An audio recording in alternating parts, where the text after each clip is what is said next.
Om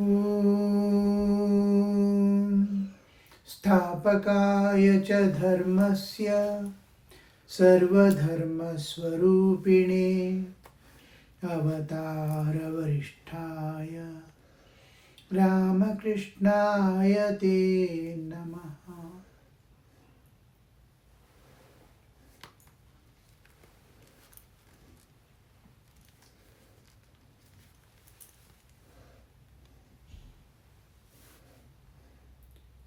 Gospel of Sri Ramakrishna, Saturday, December 15th, 1883. M had been staying at Dakshineswara with Sri Ramakrishna. The master was sitting in his room, listening to the life of Prahlada. Again I will read. M had been staying at Dakshineswara with Sri Ramakrishna.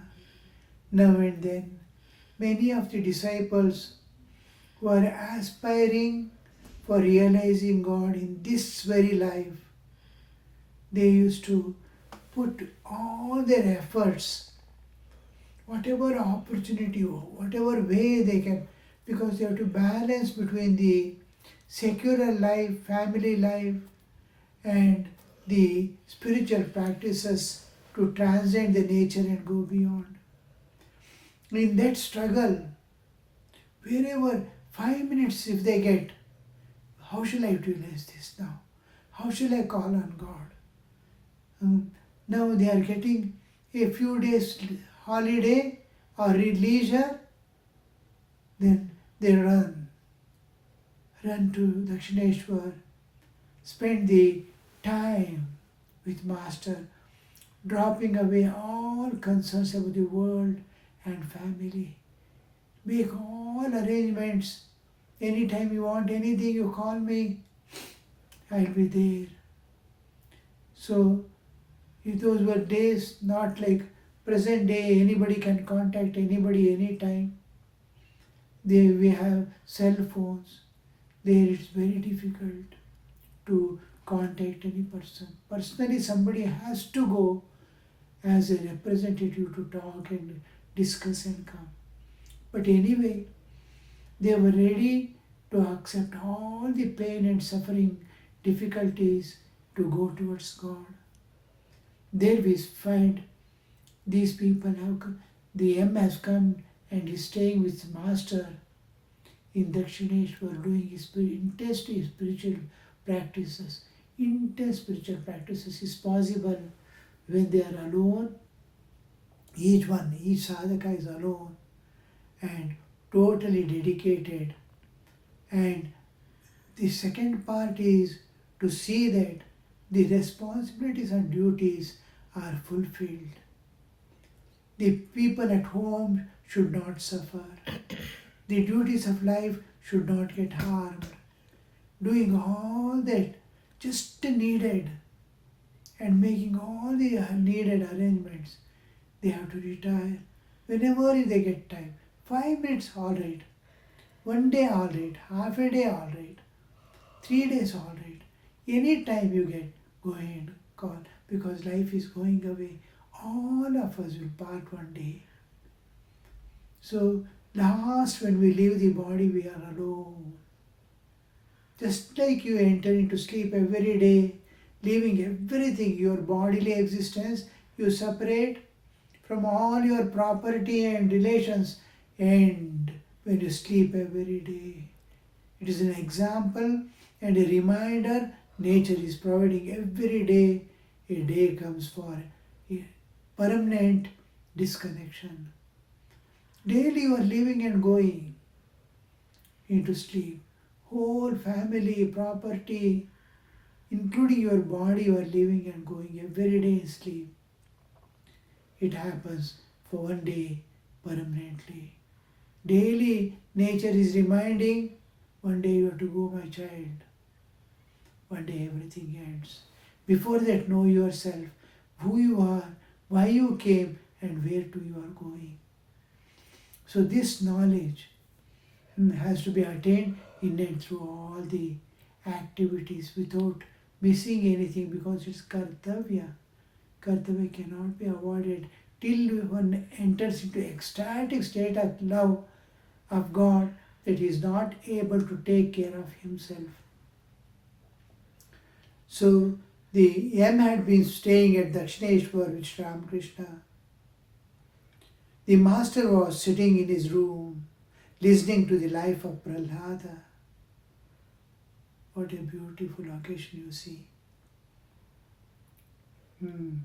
Which Ramlal was reading from the Bhaktamala. M was sitting on the floor. Rakal, Latu and Harish were also in the room, and Hazra was on the veranda. All these were there. And Bhaktamala reading is going on. Ramlal is reading, one of his nephews, Sri Ramakrishna's nephew, and this Leela is going on. While listening to the story of Prahlada's love for God, Sri Ramakrishna went into ecstatic mood. Ecstatic mood is bhava samadhi, where the world slowly disappears.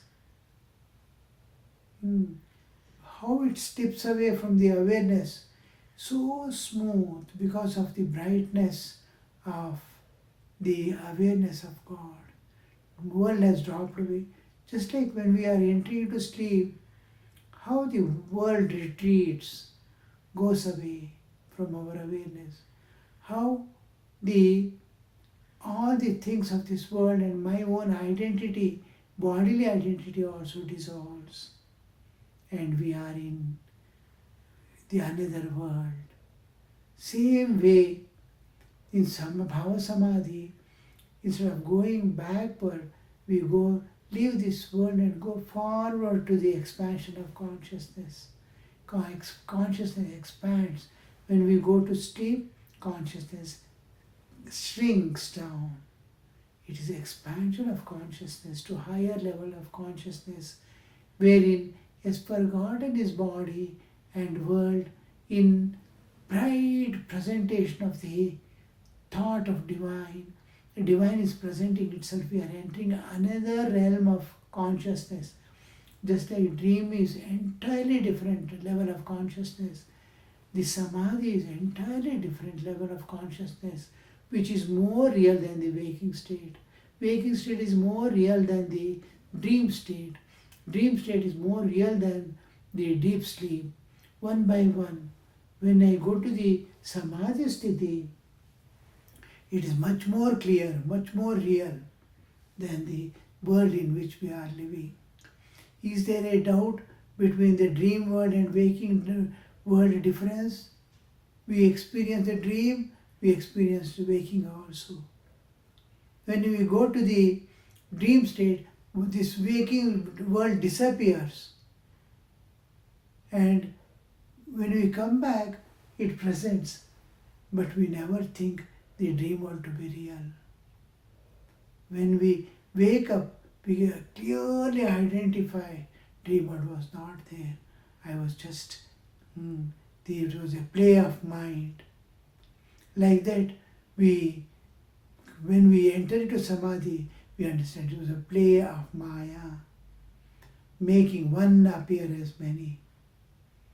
So here, and when you come back, you will no more see the old world. This is samadhi. In Bhava Samadhi, personal relationship with God is being experienced in ecstatic state of love. Hiranyakashipu, Sri Ramakrishna goes into that state.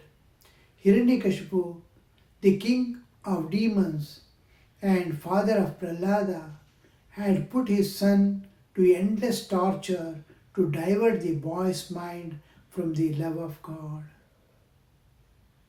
But through divine grace, all the king's attempts to kill Prahlada were ineffective. In God we trust. in God we trust. So the whole thing, Prahlada's saving from all these attempts of a great king on a small boy, helpless boy, and is happening just because the child is not able to take care of itself, and also none of us also we don't have any capacity to protect ourselves.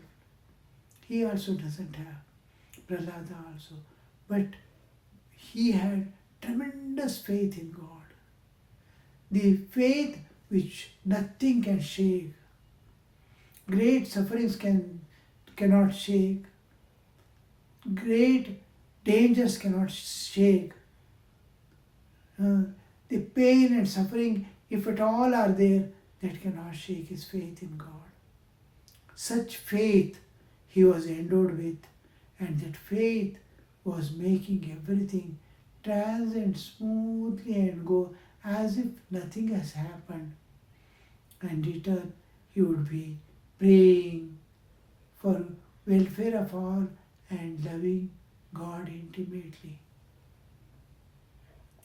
So, all the efforts of king, attempts to kill Prahlada were ineffective. Ineffective because of the faith, trust and love that he kept in God. At last God appeared, assuming the form of Narasimha, taking the form of Narasimha. The half is human, half is of lion. Simha is lion, Narasimha. He has the face of human, legs, feet and all.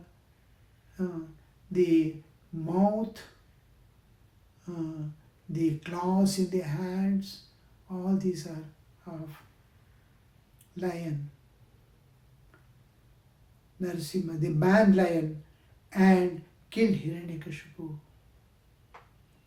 The gods were frightened at the rage and roaring of the man lion. God comes in that form, and nothing can, the all capable, omnipotent God has appeared in that particular because of the wounds that were given to him. He cannot be killed daytime or nighttime, or from animal or human, on the nether or in the sky. All these conditions to fulfill, he appears in that form. And thought that destruction of the world was imminent. He was so ferocious that all gods thought the universe is going to end. They sent Prahlada to pacify the deity, for whose sake he has come down, to protect whom he has taken that form. Alone can pacify, bring the anger into a loving form. The boy sang a hymn to him in words of love, and the man lion, moved by affection, licked Prahlada's body. So the whole thing in love is centered, the whole thing. Many people say, I've never seen God, how will I love? But man has unique capacity to conceive an ideal, and love it without knowing or without seeing it. And that is happening today also. Many people meet in some way on the internet or here, there, and become so intimate friends. They have never met each other, nor known each other's nature really. On Facebook, here, there, they meet and they become intimate friends. Many get married also without seeing each other. Similarly, we can love God though we have not seen. We might have seen some pictures painted in that particular form that will be sufficient for a devotee to develop love for God. The scriptures beautifully prescribe and mention in such a way, they present the whole thing in a way that any human can conceive in their mind. The form, the qualities, the way in which he walks and moves, and how the God, when it comes in the form of human, how he acts, how he loves, how the saints realize him, how they reach him and realize. The only authentic proof of God's existence and he can be attained, he can be realized, is the saint's life. Saints' lives and scriptures go on emphasizing, go on showing, go on giving the proof that I have seen, I have met, I have transcended, I am free from nature forever. With that assurance, they vouchsafe the attainment. With that word, with that faith, we move in our path.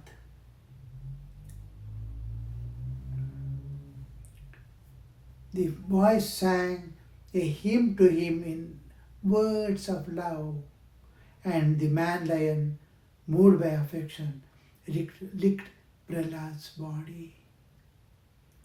Still in an ecstatic mood, the master said, "Ha ha, what a love for the devotee." The reverse. God loving man is different. Man trying to love God is different. How God loves man, He is infinite loving a finite. Finite loving an infinite. Mind cannot conceive the infinite in mind. It cannot comprehend what it is in the intellect. The senses can never perceive. Such an object has to love a understanding of it, and he is loving like a torch, stretching a torch to see a huge mountain in night, or even to sun. Sun is self-luminous. Now, in the dark night, I can see a small region, but it assures me I am here. Huge mountain, I am not able to see the whole mountain at night, but my torch is so small, it can depict a small place wherever I move. That small place that is showing is the presence of God. And that is how we love God. But to God is mountain. Pouring love is huge. It covers the whole universe and beyond. So there is this Sri Ramakrishna is wondering at the way in which God is loving man. Master went again into deep samadhi. He sat there motionless. A tear drop could be seen at the corner of each eyes. That is the Ananda Bhashpa, the great joy a man experiences. He sheds tears. The master came down to the plane of the sense world, and spoke to him, expressing his abhorrence for those who, while practicing spiritual discipline, enjoy sex life. two things, Jahara Vahanaika. All when the level of consciousness, till level of consciousness shifts from the lower centers to higher centers, knowingly or unknowingly, the mind dwells on the enjoyments. But once the consciousness shifts to higher level, even we are able to love God and deeply and intimately and see the same God in all beings, then the story ends of the enjoyments of the world. Now he radiates peace and bliss. He loves all beings with equanimity because enjoyment has dropped away from his heart. He doesn't seek anything. He's Purna. What any enjoyment can present is small iota of the enjoyment. He has got now the ocean of enjoyment. He doesn't need that small particle of enjoyment. He can radiate, he can give, he can share. The main thing is freedom from nature. It's totally freedom from. Now he can love anyone. Otherwise, self-love is making a man to hold something in this world and feel himself satisfied. So here we see Thakur Sri Ramakrishna is expressing his abhorrence. He's doing spiritual practice to elevate, but he's slipping down towards the enjoyment.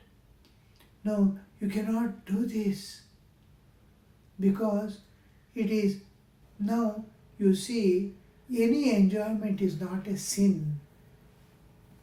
Enjoyment never becomes a sin, but it obstructs you from internal freedom. If you want freedom, you cannot be bound by anything. Enjoyment you hold, it holds you. You are bound.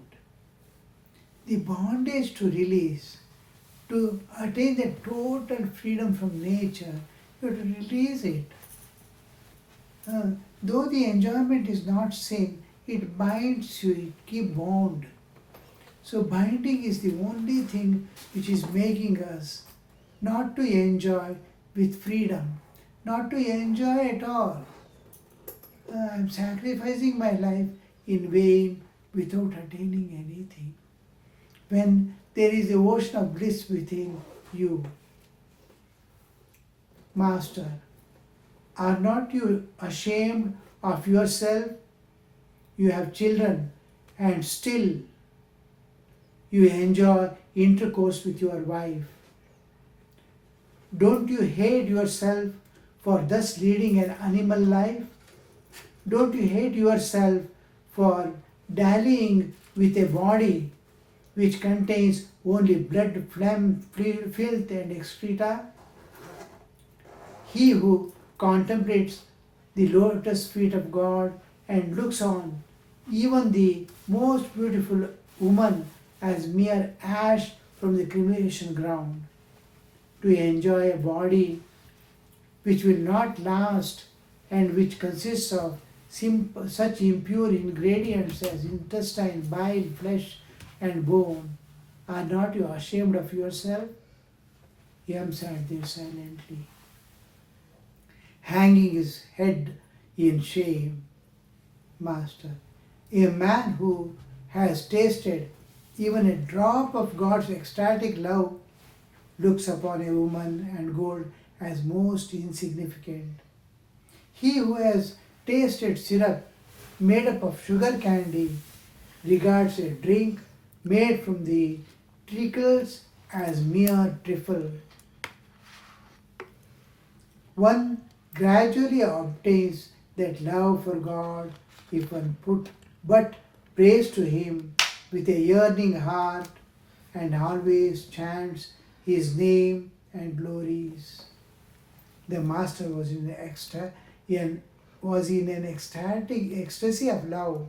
he began to dance about the room and sing. The whole thing, Sri Ramakrishna is condemning with abhorrence is just because it is greatest obstruction in realizing God, in realizing everlasting joy and peace and total freedom for nature forever. Temptations are not sin till man yields to it. Temptations can come, temptation does come, but not to yield to it. Not to yield to it, you are holding the divine. And the moment you hold it, you are losing the grip on God. And again, bondage and suffering alone. When you don't yield, you have climbed one step towards God. One third more. What you would have got, small drops of pleasure, you are getting in huge pots now. The Amrita of bliss, and you are giving, sharing with whole your family. When you attain peace, when you attain joy, when you attain the inner bliss, when you attain the inner freedom, how you would be behaving, how you would be really loving, free from attachments and enjoyments, you will not be able to understand.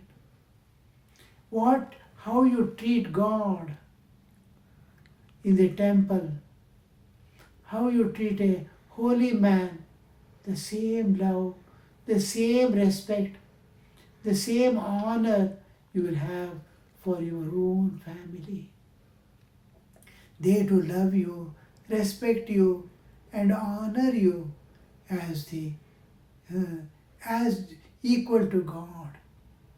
When you are pure, when you are, usually we think how people will take me, how the family will remain.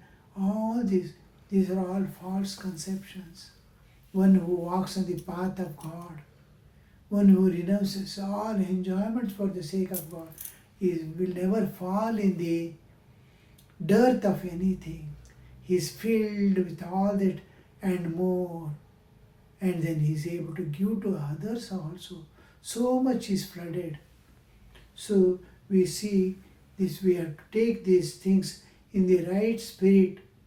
And Sri Ramakrishna shows the path of how to transcend also, how to love also, how to have pure love for the family, sacrifice one's own life for the welfare of others.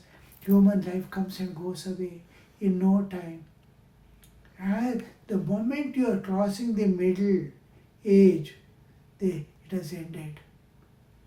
And the rest of the life is only decline, disintegration. So within that period, if you have not attained God, if you have not attained eternal peace, if you have not touched the fringes of eternity, then it's a great loss which cannot be compensated. Om Shanti Shanti Shanti Harihi Om Tat Sat Shri Ramakrishna Arpanamastu.